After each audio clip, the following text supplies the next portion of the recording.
just love what youth in government allows students to do. I think it's the passion that brings us all together, and it's the same in all across the country. Yeah. We have more delegates in our California delegation, so do you think that affects the program a lot or not as much? I think that our program is a little more personal because we do split it up into two conferences of approximately 700 to 800 students. But I also feel like I have made, some relationships with people on my committee. So it's just the perspective that you take. Do people dress the same here, or is there different styles?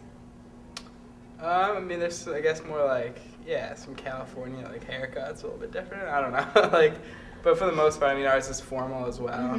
So, yeah, suits. I hear we're stricter about our dress code here. Yeah. Has that been a problem for you? No, I didn't know you had to wear pantyhose inside. Oh, yeah. Got reminded the first day I didn't have them yet, so. You guys are here for Valentine's Day. Have any California delegates caught your eye? I got some. I think There's I some got nice some people. anonymous notes. The paging system's a little bit different here. It's kind of cool to have a paging system. Well, just thank you to everyone here who's been so kind and welcoming to us. It's been a great experience, and I hope we've set up something that we can continue for years to come. Thank you guys so much for coming. I hope you guys enjoy the rest of your stay. Thank you very much, Hannah. I had such a great time interviewing Isaac and Sade, along with Mackenzie and Sam, Michigan's 2 youth governors. They had such interesting insights on our youth in government program. Now for Emily's story on the YNG lobbyists. The job of a YNG lobbyist can be described as tough, but exciting. They're seen running around from committee to committee, cleverly speaking on every bill that passes through legislature. But what is the job of a lobbyist on and off the floor?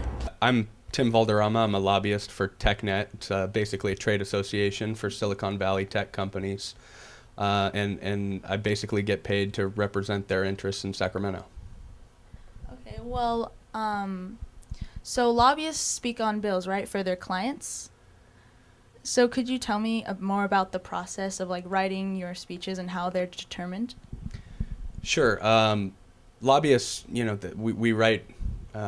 We tend to help draft language and develop the concepts, develop the actual language that will go into a bill, and then we will also speak on behalf of what our clients believe. There's a lot of research that's involved. You'll research the bill, you'll do the background. I represent a number of companies, and they'll tell me kind of on a company-by-company basis what kind of issues they may have with the bill, and then I'll compile all that information. For a deeper look into the lobbyist program, I spoke with lead advisor Tim Kordick. There's a lot of things that we do to mimic exactly or mock what a real lobbyist does. One, they speak in committee, so they're speaking on bills like a true lobbyist would. One of the things we try to teach is how you lobby, and how we do that is we have something called a lobbyist luncheon, and what they're allowed to do is they're allowed to invite a legislative person, an assembly person, or a senator, and they come to our lobbyist luncheon where they can sway their vote. So it's a real-life situation where they're actually getting to invite somebody to a gathering where they can actually try to encourage them to vote their way, either for or against. So it's pretty realistic. What are these groups that the lobbyists are put into? They're called political action committees, and they represent certain interests. And in this particular case, what they do is they represent a set of bills. So when they're given a set of bills to speak on in committee, this political action committee is basically speaking and representing those bills. There are actually 2 positions in every particular political action committee. We have a chair and we have a co-chair. And what the chair does, they're kind of the leader, the facilitator, the motivator person in the group. And the co-chair is somebody who comes in, they do a lot of the communication pieces, they do a lot of logistical pieces and things like that, so that we make sure that all the communication is flowing throughout the group. I took time to speak with YNG lobbyists to find out how their days go. All right, Jessica, so what is your role as a YNG lobbyist? Basically, we're assigned bills by the lobbyist program, and they assign us whether we're for or against them. We do research on them, and then we lobby for them in front of a committee to make them sway our way. All right. Well, when you're going about creating your speeches, what is the process you go through to write a speech? You have to get your research done. Research is the most key part in lobbying.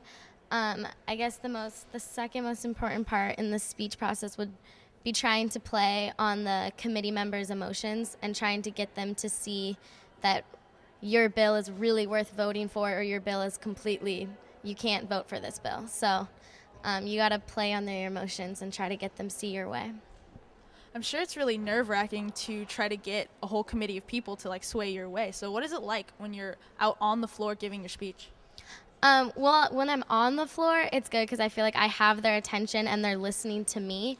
What's more frustrating is sitting down and watching them debate about it, and lobbyists can't. So Tim, I hear that you're leader of your pack.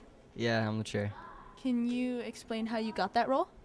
Well, we all decided on, there was a time to vote, and I stepped up to the challenge, and we just agreed that I would be the leader. So how do you like that? I like having the responsibility. It's a challenge. I like challenging myself. All right. Well, I think that all your next sessions are probably going to be a challenge for you. But what's next on your agenda right now? The lobbyist luncheon. Can you explain that to me? Yeah, it's a chance to the lobbyists. They take a Senate or Assembly member to a lunch on the top of the Hyatt, and you have a chance to talk to them and try and persuade them to be either for or against a certain bill. And it's also a chance to make new friends. Well, that sounds really cool. Good luck with that. Overall, the job of a lobbyist is definitely tough and exciting, as they have to remain dedicated, concise, and committed to the cause. Do you think you have these traits? Maybe the lobbyist program is the program for you next year. And last, but definitely not least, is Matt. Coming from the same delegation as AJ, I've gotten to get to know him over the past couple of years. I've witnessed him give inspirational speeches, lead various programs in the youth and government, as well as even work at Starbucks living an ordinary teenage life. Little did I know there's much to learn underneath the thick exterior from our honorable youth governor. I was given the opportunity to sit down with him for a moment during his work schedule to get an in-depth look into who AJ Blumenfeld is. I am good. How are you? I'm great. Great. So what skills have you acquired while being governor that you did not have before? I think there's a lot to be said about management. We have to be individuals working as a team, and how that becomes a team, I think, is essentially my job. And I think that's the skill that a lot of people don't ever stumble upon, an opportunity that gives them that situation where they can learn that skill in, and certainly until they get at least into college, if not out of college. And this has been an incredible opportunity for me because I haven't had to wait that long, that it was handed to me as part of my duties after I won this job, is that I'd have this team to be the captain of, and I'm very happy to do so. Okay. And have you seen any new developments in youth and government as a product of your hard work? I have, and I'm very pleased to see those things. I think sometimes it takes a lot to get the program running, more than any one person will ever know or ever see or ever understand, however long they're here for. And so just first of all, just the making sure that happens, making sure that the experience takes place, making sure that the 2,400 people who come here to get their lives changed walk away with their lives changed. That happens year to year, and the fact that that's the same, I don't think should ever be looked down on because it's not new and should not be held in less esteem than new things, because I think it's significant every year. That being said, it is always exciting to have new things and to see those new things in place because of your work. I thought coming into this program brand new, as we all do, you know, the way we set up the program and the way we set up our conferences, the way we set up the position, you watch the governor stand up for the first time at your Bob 1 and you've never been in youth government. It takes a toll on you. It's the first time you've seen that many people together, and the big screens and the lights and the huge gavel. They really do all they can to kind of make us feel like we're making a significant impact as delegates and as elected leaders. How do you prepare to lead 2,400 delegates? I think you just keep in mind at all times that there are 2,400 people. Preparation, I think you do your hard work. I make sure that my staff is as prepared as they could possibly be, that they've prepared their staff to be as prepared as they can possibly be, and that, you know, I'm as prepared as I could possibly be.